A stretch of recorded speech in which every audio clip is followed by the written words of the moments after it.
कितना सुहाना सा ये अपना सफर है, आपकी दुआओं का सारा असर है। आपका है सब कुछ, आपको नजर है, आपकी इनायतों पे यार बार बार सर को मैं झुकाऊंगा। इस मंजर को, इस पल को भूल ना पाऊंगा, मैं भूल से ना पाऊंगा। ट्रॉफी जिंकण्यापेक्षा इथपर्यंत पोहोचणं आणि एवढ्या डिग्निफाईड पद्धतीने इथपर्यंत पोहोचणं आणि अशा शो मध्ये, ज्या शो मध्ये सगळे सगळे पडतात, सगळे अगदी तोंडावरती पडतात, तिथे एवढी इज्जत, एवढी एवढी प्रशंसा मिळवणे खूप मोठी गोष्ट वाटते. आणि माझी मोठी मुलगी म्हणाली पण की मी शो नाही बघणार म्हणून. मी ज्या वेळेला शो मध्ये येणार होतो त्याच्या आधी मी बायकोला म्हटलेलं की तू प्लीज शो बघशील ना तर तू एकटी बघ, मुलींना दाखवू नको. ज्या प्रकारे बाकीचे जे आमचे टीम बी चे सदस्य होते, त्यांच्याबद्दल जसं आता वाईट बोललं जात किंवा गोष्टी बोलल्या जातात, तसं पण माझ्याबद्दल कधी कोणी बोलत नाहीये. ट्रॉफी जिंकल्यावरती ती शेल्फ मध्ये जाणार, एक दिवस आम्ही सेलिब्रेट करणार, दुसऱ्या दिवसापासून लोकांबरोबर परत काम करायला उतरायचं आहे. ते ट्रॉफीचं फक्त महत्व तेवढंच आहे. हो, प्रवास तर मी पण 70 दिवसाचा केलाय आणि पण 70 दिवसाचा केलाय. प्रवास तर आम्ही तोच कम्प्लीट केलाय. घरातून निघताना लाईट बंद करण्याचा श्रेय मला पण मिळाला, त्याला पण मिळाला आणि मान दोघांना मिळाला आम्हाला. त्यामुळे ह्या सगळ्या गोष्टी एकत्र केल्या आहेत. आणि त्या प्रवासामध्ये ज्या वेळेला संपवतो आपण प्रवास, त्यामध्ये लोकांच्या मनापर्यंत पोहोचणं हा सगळ्यात मोठी पोचपावती होती या शोची. 10 वर्षांनी मला अपॉर्च्युनिटी असं मिळाली, पण ती कधी ना कधी मिळेल हा विश्वास ठेवून ते पूर्ण 20 वर्ष काढली, म्हणून आज हा दिवस मी बघू शकलो. नाहीतर 20 वर्ष खूप मोठा काळ असतो स्वतःला शटडाऊन करण्यासाठी. नमस्कार मंडळी, मी नेहा प्रभू तुम्हा सगळ्यांचं मनापासून स्वागत करते मीडिया टॉक मराठीवर. काल बिग बॉसचा फायनल सीझन संपला आणि आता आपल्यासोबत अभिजित आहे. कितना सुहाना अपना सफर आहे, असं छान जर्नी झाली आणि फायनली आलायस आणि वाढदिवस आहे. सगळ्यात आधी अभिष्ट चिंतन. थँक्यू, धन्यवाद. बरं, आता कसं आहेस? खूप इंटरव्ह्यू दिलेस, खूप गायलायस, एनर्जी कशी आहे? आहे थोडीशी बाकी आहे अजून, सकाळपासून चालू आहे. पण आता मला माहिती आहे, कारण मी एक ह्या प्रवासातून ऑलरेडी गेलोय आणि मला माहिती आहे की हे करावंच लागतं. आणि सगळे येतात, सगळे मीडिया कर्मी इथे येतात, आमच्यासाठीच येतात. त्यामुळे हे डेफिनेटली माझं कर्तव्य आणि काम पण आहे. बरं, खूप म्हणतो ना आपण की डिग्निटीने खेळलेला एक स्पर्धक की ज्याने कुठल्याही मर्यादा नाही ओलांडल्या. त्याची भाषा असू दे, एक जेंटलमॅन म्हणून असू दे, प्रत्येक परीक्षेवर उत्तम उतरलाय असा एक स्पर्धक होत असतो. आणि त्यामुळे खूप छान वाटतंय की खूप छान प्रवास झाला. आणि जसं की सगळीकडे सगळे म्हणतात की एकाने ट्रॉफी जिंकल्या, दुसऱ्याने मन जिंकलंय, आणि ते ऍप्ट आहे की खरंच जिंकलंय. प्रत्येकाच्या मनात तू आहेस, होतास आणि पुन्हा एकदा हायलाइट झालाय. तर आता कसं वाटतंय रे, ही नवीन माणसं पुन्हा एकदा? मी ज्या वेळेला येणार पडतो या शो मध्ये, त्यावेळेला सगळ्यात मला मोठी गोष्ट जी हवी होती ती हीच की जे लोकांच्या मनामध्ये एक घर त्यावेळी केलेलं, ते एकदा परत जागा करायचं, ती परत जागा आपली परत एकदा बनवायला पाहिजे. हा सगळ्यात मोठा मोटिव्ह होता आहे ह्या शो मध्ये येण्याचा.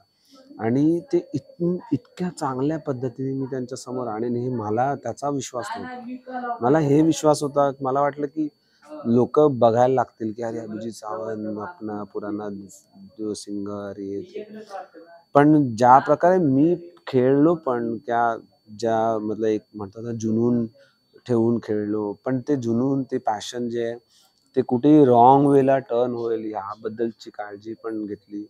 त्यामुळे स्वतःबद्दल पण एक खूप गर्व फील होतो, असं स्वतःचा माझा 70 दिवसांचा प्रवास बघून, की स्वतःची इमेज कधी ढासळू दिली नाही. ज्या प्रकारे बाकीचे जे आमचे टीम बी चे सदस्य होते, त्यांच्याबद्दल जसं आता वाईट बोललं जात किंवा गोष्टी बोलल्या जातात, तसं पण माझ्याबद्दल कधी कोणी बोलत नाहीये. तर खूप खूप जास्त ग्रॅटिट्यूड कमवलंय मी, खूप जास्त प्रेम कमवलंय आणि कधी-कधी स्वतःवरती स्वतःला बघूनच आश्चर्य होतं, की कसं मी करून करून गेलोय. त्यामुळे ट्रॉफी जिंकण्यापेक्षा इथपर्यंत पोहोचणं आणि एवढ्या डिग्निफाईड पद्धतीने इथपर्यंत पोहोचणं आणि अशा शोमध्ये, ज्या शोमध्ये सगळे सगळे पडतात. सगळे अगदी तोंडावरती पडतात. मग तिथे एवढी इज्जत, एवढी एवढी अ, प्रशंसा मिळवणं ही खूप मोठी गोष्ट वाटते मला. ऍक्च्युली खरंच माणूस कुठेही चमकतच आणि हो. त्यामुळे ना तुला सांगू, जेव्हा आम्ही पत्रकार म्हणून इंटरव्ह्यू घ्यायला येतो, हं. खूप सारा विचार करतो की काय विचार, पण हं. तुझ्याविषयी ना एकही निगेटिव्ह प्रश्न खरंच नाही आला, कारण तुझा ग्राफच तसा आहे की तू हां. ते मेंटेन करून ठेवलंस. तुला हां. माहितीये, जेव्हा तू काल जेव्हा निर्णय सांगितला हं. गेला, तेव्हा आपल्या सेलिब्रिटींनी पण बऱ्याचशा स्टोरीज हं. ठेवल्या. त्यात मिताली मयेकरने अशी स्टोरी हं. ठेवली की हा रियालिटी शो होता की सिम्पती शो होता, हं. हां. असं. किंवा बापरे! पुष्करने तुझ्यासाठी स्टोरी ठेवली आहे की असं एक हं. हार्ट आणि हो. ट्रॉफी अरे ब्रेक, वाह! हार्ट ब्रेक, आणि त्याने असं लिहिलंय सो तुझ्यासाठी खास स्वीट. की एखादी काम असलेली व्यक्ती हं. किंवा एखादा जेंटलमॅन हा हं. दरवेळेला उपविजेता का ठरवला जातो. हं. कुठेतरी हे मला रिलेट करणार आहे, कारण की तो पण तसा जेंटलमॅन हो. होता. सो ही तुझ्यासाठी म्हणून खास त्यांनी स्टोरी ठेवली. आणि खूप लोक आहेत रे, जे सतत दिसतंय की हो. अभिजित, अभिजित, अभिजित. हां. तर कसं वाटतं या वेळेला, कसं वाटतंय? तेच मला मी ती कमवलेली जी कमाई आहे ना, ही सगळ्यांनी दिलेलं एवढं प्रेम आहे ना, ते ते आयुष्यभर नाही जाणार. ते ते मनामध्ये घर करून इतकं चांगलं, इतकं डीप बसलंय ना. कारण आम्ही बोलता-बोलताना घरामध्ये हा हा सब्जेक्ट झालेला, बोलणं झालेलं, की ट्रॉफी जिंकल्यावर काय करणार? मी म्हटलं, की ट्रॉफी जिंकल्यावरती ती शेल्फमध्ये जाणार. एक दिवस आम्ही सेलिब्रेट करणार. दुसऱ्या दिवसापासून लोकांबरोबर परत काम करायला उतरायचं आहे. हो. यू नो ते ट्रॉफीचं फक्त महत्त्व तेवढंच आहे. हो, प्रवास तर मी पण 70 दिवसाचा केलाय आणि पण 70 दिवसाचा केलाय. प्रवास तर आम्ही तोच कंप्लीट केलाय. घरातून निघताना लाईट बंद करण्याचं श्रेय मला पण मिळालं, त्याला पण मिळालं आणि मान दोघांना मिळाला आम्हाला पण. त्यामुळे ह्या सगळ्या गोष्टी एकत्र केल्या आहेत आणि त्या प्रवासामध्ये ज्यावेळेला संपवतो आपण प्रवास, त्यामध्ये लोकांच्या मनापर्यंत पोहोचणं हा सगळ्यात मोठी पोचपावती होती या शोची. बिग बॉसची हीच मोठी सगळ्यात पोचपावती असते ना. हो. आणि ती मिळायला लोकांनी जसं म्हणजे दिली आहे मला, म्हणजे काय हात जोडून सगळ्यांचे आभारच मानू शकतो आणि मी. बायको सुद्धा प्राऊड ऑफ हो, यू म्हणाली त्या हो, हो, शेवटच्या हो. क्षणी, आणि ती होती हो, आधीपासनं. सो ते एक भारी आहे की आपल्या हो, पाठीशी अशी एक व्यक्ती असणं, की ती होती आणि ती त्या क्षणी पण तिथे तिने खूप हो, छान रिॲक्ट केलं. ते महत्वाचं असतं, कारण हो. तू म्हणालेलास ना की मला हे जे काय आहे प्रेशर, ते मी एकटा हँडल करेन, हं. मला माझ्या फॅमिलीला नाही यायचं. पण ती हो, तिकडेच खंबीरपणे हो, उभी होती. ही गोष्ट तिला का थँक्स म्हणायला आवडेल? म्हणजे तो क्षण तर होता, पण असे हो. 100 क्षण असतील जे आम्ही नाही पाहिले. हो, ॲक्चुअली आणि कधी-कधी ना म्हणजे माझी वाईफ कशी आहे, ती क्रिटिसाइज पण करते मला. खूप क्रिटिसाइज करते. ती जे बोलते ना चुकीचं आहे, तर चुकीचं बोलते ती. पण ती आल्यावरती मला म्हणाली, "I am so proud of you. तू इतका चांगला खेळतोयस." मला माझ्या कानांवर विश्वास बसत नव्हता. आहे ना, कारण कारण काय असे लोकं मला आवडतात जे अपफ्रंट असतील आणि ते खरं बोलतील ते ते बेटर असतं. रादर दॅन त्यांच्या पाठीत जाऊन तुम्ही म्हणजे बोलणार किंवा माझं मन ठेवा म्हणून काहीतरी बोलणार. तर ज्या पद्धतीने तिने म्हणजे स्वतः मांडलं ना स्वतःच्या गोष्टी, मला रिअलाईज झालं की नाही यार सगळं व्यवस्थित चाललंय. बस चलते रहो, अच्छा करने का कोशिश करते रहो. आणि खूप अभिमान आहे या गोष्टींचा की मी ज्यावेळेला शोमध्ये येणार होतो, त्याच्या आधी मी बायकोला म्हटलेलं की "तू प्लीज शो बघशील ना, तर तू एकटी बघ. मुलींना दाखवू नको." You know? कारण काय माहिती काहीतरी बाचाबाची चालली आहे, काहीतरी कोण मला बोललं काय किंवा मी भांडतोय काय, तर मुलांवरती काय परिणाम होईल ना? त्यांना असं वाटेल की अरे काय माझ्या वडिलांना बोलतायत. राग येऊ शकतो. पण आणि माझी मोठी मुलगी म्हणाली पण की मी शो नाही बघणार म्हणून. की मला नाही बघायचं आहे कारण त्याला कोण काय बोलेल तर हे असंच. पण ज्यावेळी ती घरी आली, मुलं घरी आली आणि त्यांनी सांगितलं की आम्ही शो बघतोय. त्याच्या आधी एक व्हिडिओ दाखवला. त्याच्यात म्हटलं आम्ही शो बघतोय. तर ती एक इतकी मोठी, इतकी चांगली फीलिंग होती ना, की मुलं माझी तो शो बघू शकतात. ज्याच्या आणि तो तेवढं मी ठेवलं की माझी मुलं पण, एवढी लहान मुलं पण माझा शो बघतील आणि त्यांच्या डोक्यावरती फक्त एक चांगलीच छाप सोडून मी चाललोय त्या शो मध्ये. ही ही माझ्यासाठी खूप मोठी पोचपावती होती, खूप मोठी कमाई होती actually. खरंच आहे. आणि ती हम्म. बरं, बी मधल्या बऱ्याच लोकांनी सूरजला अंडर एस्टिमेट केलं, कमी समजलं. आणि तुझं आणि एक कॉन्व्हर्सेशन पण होतं की जेव्हा ते रक्कम वाटायची तेव्हा तू असं विचारलंच पण अंकितला की म्हणजे तुम्ही समजता की सूरजची किंमत ही आहे, एवढी कमी आहे. तर तू एकमेव होतास त्यातला ज्यांनी सूरजला अंडर एस्टिमेट कधीच नाही केलं. बरोबर. तू नेहमी असं कधीच तुझ्याकडनं स्टेटमेंट नाही आलं की बाई हा नाही गेम खेळत, ह्याला गेम कळत नाही, असले स्टेटमेंट तुझ्याकडनं निघालेच नाही. तर तुला माहित होतं का मनात की हा लंबी रेस का घोडा आहे, भले तो स्ट्रॅटेजी नाही करत आहे आपल्यासारखी, पण तरी पण असं होतं मनात कुठेतरी आतमध्ये? ह्यामध्ये दोन गोष्टी होत्या. एकतर ही होती की ज्या वेळेला मी इंडियन आयडल मध्ये होतो आणि मी ज्या वेळेला जिंकलो शो, त्यावेळेला पण आता तरी सोशल मीडिया आहे, तुमच्या समोर एवढे सगळे चॅनल आहे, लोक आजकाल सेलिब्रिटी असे दिसतात समोरासमोर, एवढे सगळं पसरलंय, सगळं खूप इझी झालंय कोणत्या गोष्टी कमावणं. त्यावेळेला नव्हतं. मुंबई मधला माणूस पण बॉलिवूड त्याच्यासाठी खूप लांब होता, फिल्म इंडस्ट्री खूप लांब होती. मी ज्या वेळेला पहिल्या ऑडिशन द्यायला गेलो, माझे हातपाय कापत होते. असंच कार्पेट होतं, आय रिमेंबर. आणि असा एक मार्क होता ज्याच्यावरती आयडल लिहिलेलं. त्या मार्कवरती उभा राहून मला गायचं होतं. तर मी उभा राहिलो ना, मला वाटलं की खाली कोणती ती वायर लीक आहे आणि मला शॉक लागतोय.